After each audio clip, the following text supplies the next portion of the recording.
নিখোঁজের ৩ দিন পর অটোচালকের অর্ধগলিত মরদেহ উদ্ধার।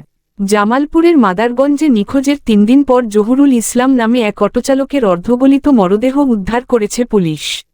বৃহস্পতিবার দুপুরে উপজেলার চরপাকেরদহ ইউনিয়নের পূর্ব চরপাকেরদহ এলাকার সড়কের পাশের একটি ফসলি ক্ষেত থেকে মরদেহটি উদ্ধার করা হয়। নিহত জহুরুল ইসলাম উপজেলার গুনারিতলা ইউনিয়নের বাকুরচর এলাকার মৃত তছমেল মণ্ডলের ছেলে।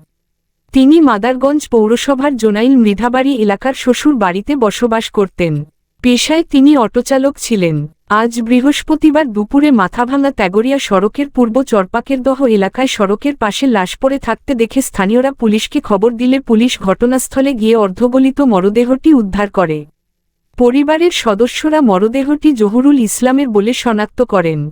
মাদারগঞ্জ মডেল থানার ভারপ্রাপ্ত কর্মকর্তা ওসি স্নেহাশিস রায় বলেন, নিখোঁজের ৩ দিন পর জহুরুল ইসলামের মরদেহ উদ্ধার করা হয়েছে।